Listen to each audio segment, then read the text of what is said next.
Hello hello नमस्कार. अनिरुद्ध नक्षत्र ज्योतिष संस्थेचं हे तृतीय अधिवेशन आहे, तृतीय संमेलन आहे. आणि आपल्या संचालिका समीक्षाताई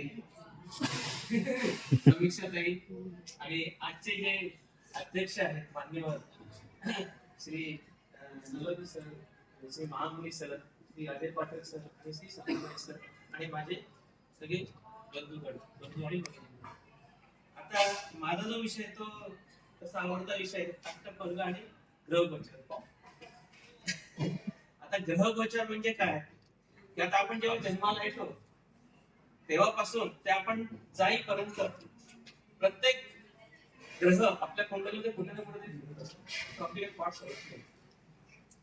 तर प्रत्येक ग्रहाचा काहीतरी एक कालावधी असतो की तो एका राशीतून दुसऱ्या राशीमध्ये जातो.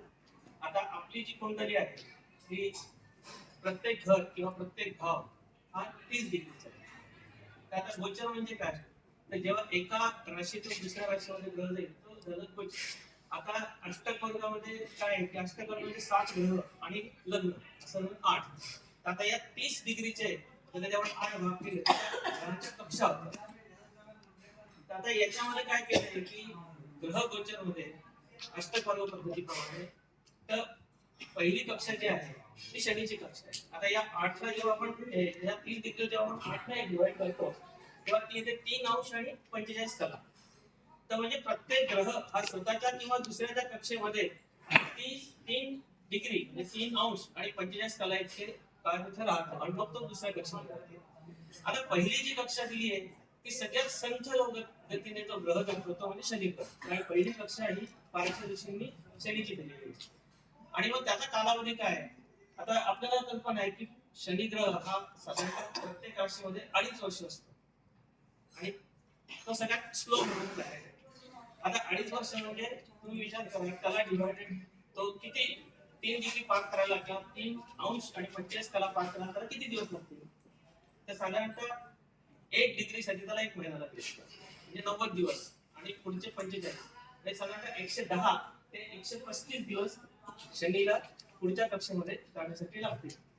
तर अशा पद्धतीने हे कॅल्क्युलेशन केलंय. तर पहिली कक्षा ही शनीची, दुसरी कक्षा ही गुरुची कारण गुरु हा त्याच्यामध्ये थोडा स्पीडी ग्रह आहे.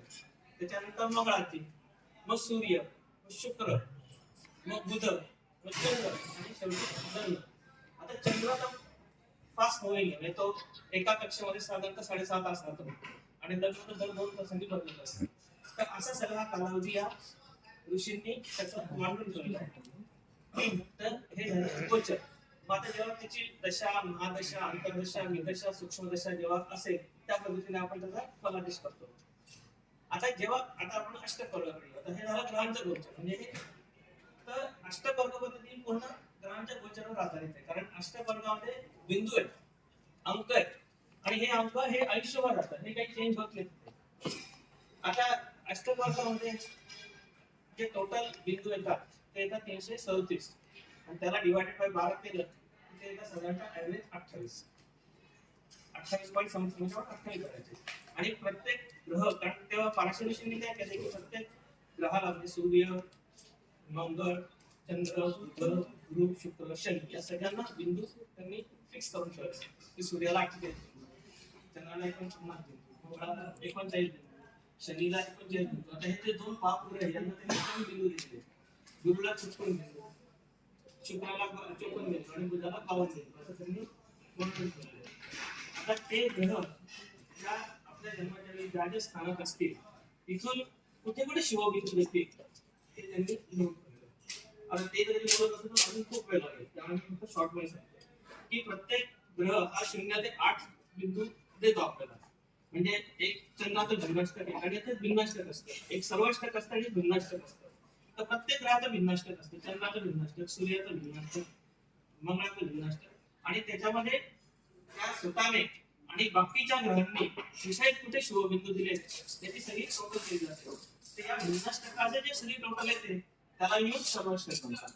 आणि मग सर्वाष्टकाची जी मी तुम्हाला आता सांगितली की 337 बिंदू आपण तिथे पकडतो आणि त्याला डिवाइड करून भाग केलं की 28 होतात. आणि हे 0 ते 8 बिंदू म्हणजे यांचं जर ऍव्हरेज काढलं तर 4 बिंदू. तर एक ढोबळ पद्धतीने जिथे जिथे 28 पेक्षा जास्त बिंदू असतील ज्या राशीमध्ये ज्या भावामध्ये तिथे आपल्याला अतिशुभ फळ चांगलं शुभ फळ मिळेल. त्याची संख्या जितकी जास्त होईल 28 पेक्षा 30, 32, 35, 36 तर शुभ. आणि जिथे ते कमी होईल 28 पेक्षा कमी होईल याचा अर्थ ते जे घर आहे थोडं वीक होत जातं. अशोक नाही म्हणणार मी, पण वीक होत जातं. आपल्याला जे अपेक्षित आहे ती फलप्राप्ती ते होत नाही. तसंच 0 ते 8 जे आहे तर 4 पेक्षा जास्त बिंदू ज्या स्थानामध्ये आहे याचा अर्थ तिथे आपल्याला शुभ फळ मिळेल. आणि 4 पेक्षा जे कमी आहे ते तो वीक होत जाईल. म्हणजे आपल्याला जे अपेक्षित फळ आहे ते मिळणार नाही. पण याच्याने आपल्याला काय कळेल की आपल्याला इथं कळेल की या घरावर आपल्याला काम करणं आवश्यक आहे. मग कुठला ग्रह आहे तो की जो जर वीक आहे मग तिथे आपल्याला त्याची स्ट्रेंथ वाढवली पाहिजे. कशाने वाढवणार तर उपासना कर्म याच्याने आपण अध्यात्म आपलं वाढवणार पद वाढवणार मग त्याच्या आपण उपासना करणार. तर याच्याने अष्टक वर्ग आणि ग्रह वचन. आता उदाहरणार्थ समजा लाभस्थान आणि कर्मस्थान आहे. आता कर्मस्थानाला आहे 30 बिंदू आणि लाभस्थानाला आहे 34 बिंदू. तर याचा अर्थ काय झालं की लाभस्थान पण चांगलं 28 पेक्षा जास्त आहे आणि कर्मस्थानाचे 30 बिंदू आहे म्हणजे चांगलं आहे. आणि लाभस्थान जे आहे 34 बिंदू ते पण उत्तम फळ दिलं आपल्याला. पण कधी मला त्याचा फायदा कधी होणार आहे तर त्या कर्मस्थानामध्ये गुरुने किती बिंदू दिले, शुक्राने किती बिंदू दिले, बुधाने किती बिंदू दिले, रवीने किती बिंदू दिले. आता त्याच्यामध्ये आपल्याला माहिती आहे की कर्मस्थान समजा रवीने 6 बिंदू दिले त्याचा अर्थ नक्की तो कुठेतरी उच्च पदावर तरी होणार किंवा त्याला काहीतरी चांगलं प्रमोशन मिळेल. गुरु आहे म्हणजे त्याला कीर्ती मिळेल. तर अशा पद्धतीने आपण त्याचं विश्लेषण आपण करू शकतो. मग आता ही घटना कधी घडेल तर मग जेव्हा ग्रहांचं गोचर तिथून पास होईल त्या दशम स्थानातून जेव्हा तो पास होईल आणि समजा जेव्हा त्याची अंतर्दशा किंवा महादशा किंवा विदशा ही चालू असेल तर त्यावेळेस आपण तिथे त्यांना ती फलप्राप्ती होते.